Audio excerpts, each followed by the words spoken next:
Ya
utusan, para asatid, para jemaah yang dimuliakan oleh Allah Subhanahu wa Ta'ala. Mohon maaf tadi telat karena walidatul safar di sukarela Baka Asar mulai penceramahnya 3 di pas mantap maghrib. Ini bisa karena dia dulu marhaban nama 3 mantap maghrib. Hikayatun, ini suatu hikayat Qadimah Syibli Alabni Mujahid. Jadi ada suatu hikayat menurut Syekh Nawawi, Imam Syibli pernah bertemu dengan Ibnu Mujahid. Imam Syibli, Ibnu Mujahid ini semuanya ahli ma'rifat, ahli Allah, orang yang selalu mendekatkan diri kepada Allah Subhanahu wa Ta'ala. Fa ana Ibnu Mujahid, maka Ibnu Mujahid merangkul Imam Syibli. Wa qabbala baina ainaihi, Ibnu Mujahid mencium di antara kedua mata Imam Syibli. Berarti di mana tuh? Keningnya cium. Dicium bukan berarti gay, bukan. Ini sunnah Nabi gitu. Maka lihat kita para habaib, para ulama kadang-kadang suka apa? Saling mencium kening. Tapi bukan dengan hasrat yang begitu, bukan. Haknya litabar. Fasu'ila amdalika, maka ditanya Ibnu Mujahid alasan tentang mencium kening Imam Syibli. Faqala, maka menjawab Ibnu Mujahid, ra'aitun Nabiyya sallallahu alaihi wasallam, aku melihat Nabi finaumi, dalam tidur. Jadi kata Ibnu Mujahid, aku bermimpi bertemu yaitu Kanjeng Nabi besar Muhammad sallallahu alaihi wasallam. Waqad aqbala Syibli, Nabi menghadap yaitu Imam Syibli. Faqama Nabi ilaih, Nabi berdiri kepada Imam Syibli. Wa qabbala baina ainai, dan Nabi mencium kening Imam Syibli. Jadi kata Ibnu Mujahid, aku mencium keningnya Imam Syibli itu litabaru, karena aku menyaksikan dalam mimpi Nabi mencium keningnya. Jadi aku litabaru, seolah-olah ingin apa? Ingin tersambung dengan Kanjeng Nabi besar Muhammad sallallahu alaihi wasallam. Litabaru lijabhah, litabaru pada jidat, karena jidat itu pernah dicium oleh Nabi. Begitu. Maka disebut litabaru, ngalap berkah. Karena jangankan sesuatu yang pernah dicium Nabi, sesuatu yang pernah diinjak Nabi saja mengandung berkah. Jangankan sekelas Nabi, sesuatu tempat yang pernah dipakai istirahat seorang wali saja, di itu tempat pasti mengandung berkah. Maka suka ada petilasan. Bener gak? Kresek itu ada petilasan Syekh Mansuruddin Sri Ulu, ya. Bukan berarti makomnya di situ, petilasan terus istirahat gitu. Kan berkah kalau ngejarahin di sono. Gitu. Berkah litabaru lil makan. Litabaru pada tempat yang pernah dipakai istirahat waliullah. Karena waliullah ketika istirahatnya pun hatinya berzikir, nyendernya pun hatinya berzikir, percis kayak jemaah taubah, istirahat capek lagi ngaji nyender. Gila berzikir itu. Nah artinya apa? Suatu tempat yang dipakai untuk mengingat Allah, dipakai beribadat, maka di dalamnya ada keberkahan. Nah insya Allah ini tempat Masjid Taubah, dipakai sholat, dipakai zikir, baca sholawat, dipakai kebaikan, ya menghidupkan agama. Insya Allah ini tempat menjadi tempat yang berkah. Gitu. Berkah, insya Allah. Pernah dicium, masya Allah, luar biasa. Sedangkan kalau bertemu dalam mimpi melihat Nabi, pasti itu adalah kanjeng Nabi, karena setan tidak bisa menyerupai kanjeng Nabi. Kemudian bertanya Ibnu Mujahid kepada kanjeng Nabi dalam mimpinya, ya Rasulullah, ataf'alu hadza shibli, wahai utusan Allah, kenapa engkau melakukan ini terhadap Shibli? Apa yang menjadi alasan kanjeng Rasul mencium kening Imam Shibli? Emangnya keistimewaannya apa? Gitu.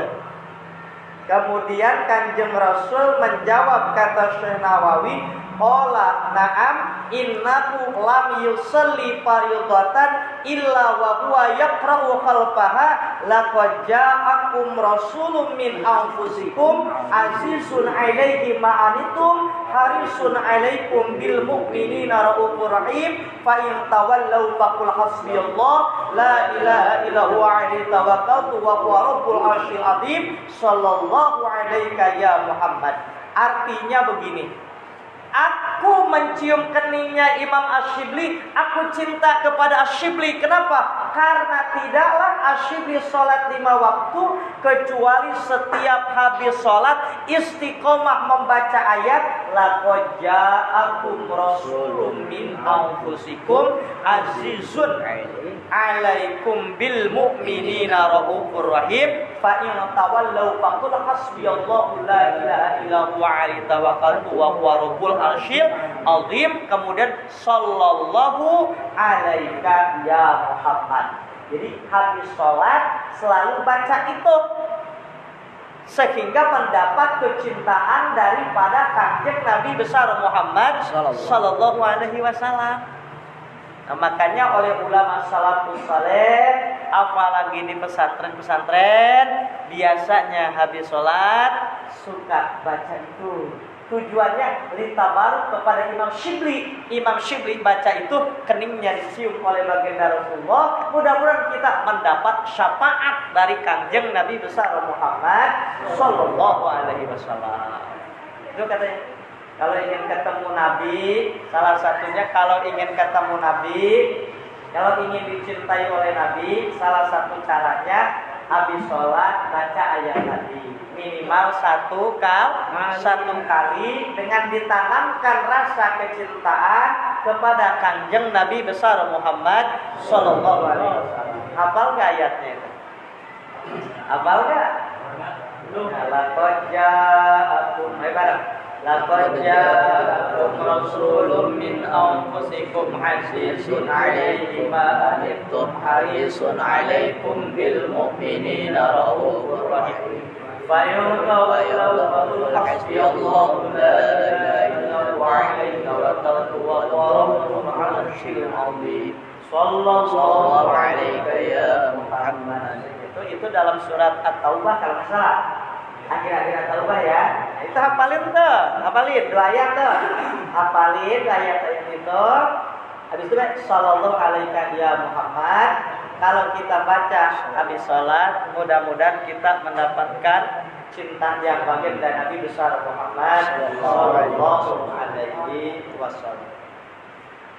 Bahkan orang yang mengamalkan laqad ja'akum itu tidak akan dimatikan oleh Allah sehingga ia lupa akan bacaan itu. Jadi terpanjang umur. Jadi orang yang istiqomah mengamalkan laqad ja'akum tadi itu tidak akan dimatikan oleh Allah kecuali lupa dulu tuh baru mati gitu.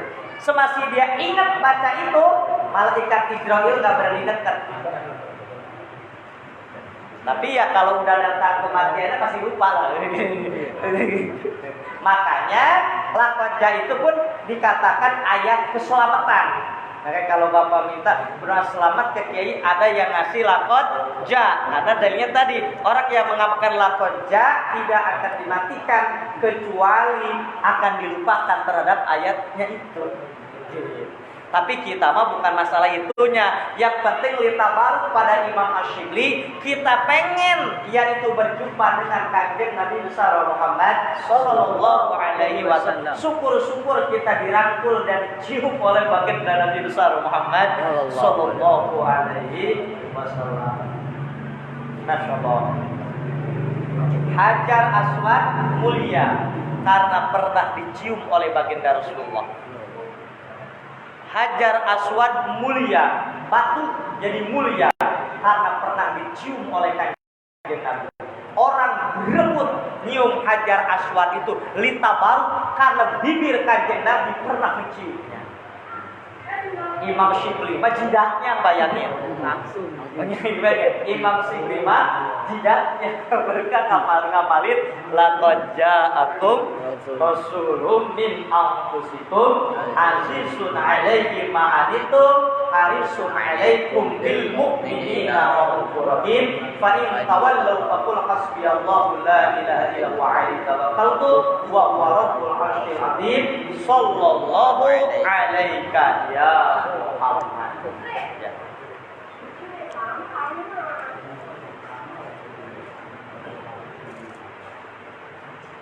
Wa qala Asy-Syibli, dan berkata Imam Syibli, kata Imam Syibli, idza aradta an tasta'nisa billah, manakala kamu menghendaki an tasta'nisa, tentramnya hati billah bersama Allah, ayaskunu qalbuka ma Allah, merasa tenang hati bersama Allah, wala yanfira minku, dan tidak kabur hati ini daripada Allah, fastaufish min nafsika, maka putuskanlah dirimu untuk mencintai nafsumu, ai fakto mawaddati nafsika, maka putuskan kecintaan terhadap hawa nafsu. Jadi kata Imam Asy-Syibli, kalau kita ingin merasakan tenangnya hati dekat dengan Allah, maka putuskan kecintaan terhadap hawa nafsu. Itu yang susah masalahnya gitu. Itu yang susah masalahnya. Itu. Karena menurut pengalaman Imam Asy-Syibli, kalau kita masih mencintai hawa nafsu, maka tidak akan merasa tenang, tidak akan merasa nikmat kebersamaan dengan Allah. Walaupun zikir tetap hati mah resah, pikiran mah layang-layang. Badan mah di masjid, ya zikir kita di masjid. Tapi kalau terus cinta terhadap nafsu yang terus diikutin kejar nafsu, kan melayang-layang bayangan di mana? Gak bakal rasa tenang. Makanya ketika kita ingin merasakan ketenangan kebersamaan dengan Allah, maka putuskan kecintaan terhadap hawa nafsu kita. Baru katanya akan mendapatkan rasa ketenangan dengan Allah. Zikir itu nikmat. Sholat itu nikmat gitu, ibadah itu nikmat gitu. Kalau mampu memutuskan tadi kecintaan terhadap hawa nafsu itu tadi.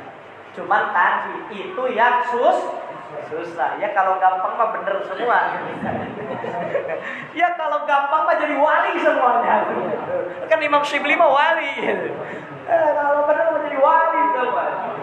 Ini baru-baru aja, baru murid. Kita mah baru-baru murid. Itu kata Imam Asy-Syibli, gitu.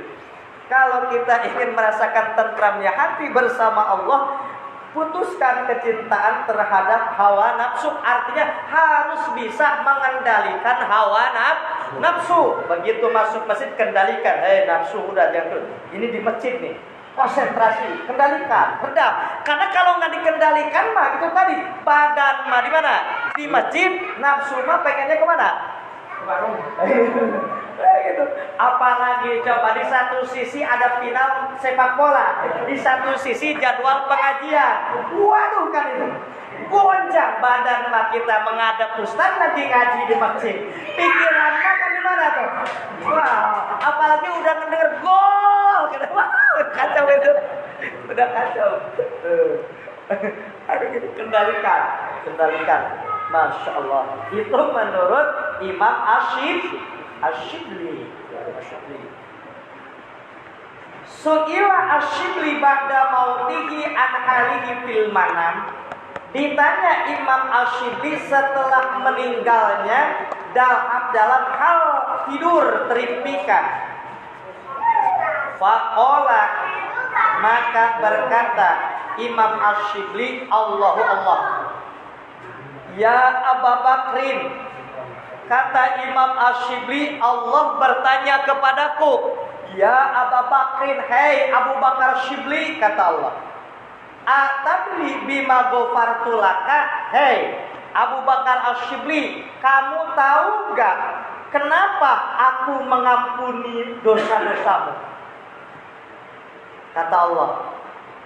Qultu, kata Ash-Shibli, bisalihi amali, engkau mengampuni dosaku karena baiknya amalku, katanya Shibli. Kan saya dulu suka beramal soleh. Mungkin karena amal solehku ya Allah. Apa jawaban Allah? Jawaban Allah, lah, bukan karena itu Shibli. Terus fakultu, aku menjawab, kata Imam Shibli, bi-ikhlasi ubudiyati. Oh, kalau begitu engkau mengampuni dosaku karena aku ikhlas beribadah, ya Allah. Jawaban Allah, lah, bukan karena itu Ash-Shibli. Kata Ash-Shibli, karena apa tuh? Bihaji. Oh, karena ibadah hajiku ya Allah. Lah, bukan. Oh, wasaumi, karena puasaku ya Allah. Bukan. Oh, washolati, pasti karena sholatku ya Allah. Lah, bukan. Oh, bihijrati lisholihin. Oh, karena aku suka berhijrah, suka mengunjungi orang-orang saleh. Lah, kata Allah. Oh, wali talibil ilmi. Oh, karena mencari ilmu. Ah, kata Allah. Waduh, apa ini? Akhirnya kata Imam Shibli, ilahi pabima, ya Tuhanku, karena opo aku? Gitu. Ilahi, ya Tuhan ingsun, pabima, karena opo? Karena opo aku mentok Imam Shibli. Faqala ta'ala, Allah menjawab, atadzkuru hina kunta tamshi. Kamu ingat gak ketika kamu berjalan di Baghdad, ketika kamu berjalan yaitu di jalan kota Baghdad, fawajadta hirratan sagiratan, engkau menemukan seekor kucing yang kecil, qad ad'afahal bardu, yang sedang lemah kedinginan itu kucing. Ngahod-hod jeung orang Sunda. Tahu ngahod-hod? Waktu meninggal hod-hod apa? Apa yang kedinginan itu apa namanya gitu? Menggigil. Wahia tangzawi min syiddatihi, yaitu merengkol apa bahasanya merengkol? Meringkal, saking kedinginan begitu itu. Min syiddatihi, dari saking sangat dinginnya itu. Faqattaha rahmatan laha, kemudian Ash-Shibli mengambilnya dengan penuh kasih sayang. Wa adqaltaha fi farwin, kemudian yaitu Imam Ash-Shibli memasukkannya ke dalam keranjang atau gentong. Wa kana 'alaika wiqayatan laha, dan keadaan kau membantu itu seekor kucing yang kecil. Faqultu na'am, dan berkata Imam Ash-Shibli, ya benar, saya ingat sekarang. Nah, bi rahmatika litilkal hirrati rahimtuka, karena engkau pernah menyayangi, katanya menolong seekor kucing yang kecil yang sedang kedinginan itu, karena itulah rahimtuka, aku memberikan rahmatku kepadamu. Masya Allah. Gara-gara kucing. Gara-gara kucing. Tapi ingat tadi tuh, awas ya. Tapi ingat, Imam Ash-Shibli di samping golong kucing juga tadi, dia ibadah terus, wiridnya pun terus, menjaga hak hubungan dengan Allahnya baik, dengan sesama manusia baik, dengan binatang pun baik. Kan logikanya begini, menolong seekor kucing mendatangkan rahmat Allah, apalagi menolong sesama manusia. Begitu maksudnya.